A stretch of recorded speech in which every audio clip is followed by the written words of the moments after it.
The story of Skottet's ghost. In the heart of Finland's dense forests, nestled between rugged hills and quiet lakes, lay the old Skottet manor. The Skottet family, once prosperous landowners, had long lived in isolation, their wealth fading as the forest slowly reclaimed the land around them. Whispers of strange happenings had surrounded the family for generations, but nothing ever quite matched the terror that began one fateful autumn night. It all began when Lars Skottet, the last of his line, found himself at odds with his neighbor, a simple farmer named Vilho. The quarrel had begun over land rights, but as tempers flared, it turned into a bitter feud. Lars, a man known for his hot temper and sharp wit, threatened to take everything Vilho had. One evening, in a fit of rage, Lars challenged Vilho to a duel, a relic of an old tradition. Vilho, a proud man, but without Lars's wealth or connections, reluctantly accepted. The duel took place at dawn near the edge of the forest, with only the howling wind and the swaying pines as witnesses. As the first light crept over the horizon, the men raised their pistols. The shot rang out, echoing through the Vilho collapsed instantly, his life fading into the cold earth. Lars stood over him, his hand trembling as he realized what he had done. In the heat of the moment, he had never expected to kill the man. He had only wanted to prove a point. Consumed by guilt, Lars fled the scene, leaving Vilho's body to be discovered by his heartbroken wife and son. In the months that followed, Lars's life became unbearable. Though no one ever accused him of murder, duels were still considered honorable by some. The guilt gnawed at him day and night.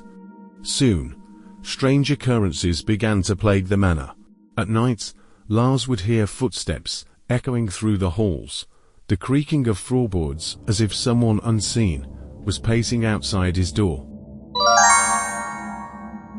Evening, as the first snow of winter dusted the ground, Lars awoke to the sound of knocking.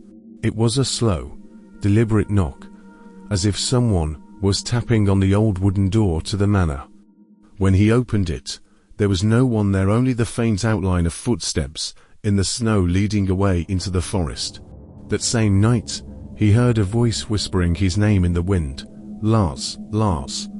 The villagers, aware of the duel, began to gossip that Vilho's spirit had returned. They claimed that his ghost wandered the forest at night, seeking justice for his untimely death. The rumors grew wilder. Some said Vilho's wife had cursed Lars, while others insisted that the forest itself was angry, for blood had been spilled where peace had once reigned.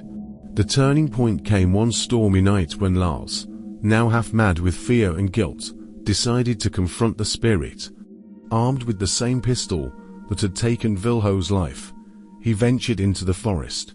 The wind howled as the trees bent under the weight of the storm, but Lars pushed forward, determined to put an end to the haunting. In the forest, by the site of the duel, Lars found a figure standing in the clearing. It was Vilho, pale as death, his eyes gleaming in the moonlight. His clothes were tattered, as if he had risen from the grave. Lars froze, his heart pounding, as Vilho's ghost spoke. "You took my life, Lars," the ghost said, his voice cold and hollow. "Now you will never know peace. This land is cursed, and your bloodline will end with you." Terrified, Lars raised the pistol, his hands shaking as he aimed at the spectre. But before he could fire, Vilho's ghost vanished into the mist, leaving Lars alone in the forest. He collapsed to the ground, overwhelmed with dread, realizing there was no way to undo what he had done. Skottet Manor fell into ruin. Lars was found dead by his servants a few weeks later, his face twisted in terror, clutching the very pistol he had used in the duel. The land around the manor was abandoned, and no one dared to live there again, fearing that the ghost of Vilho still wandered the woods, seeking retribution. And so the story of Skottet's ghost lived on, a chilling reminder that some debts could never be repaid, and some spirits never rested.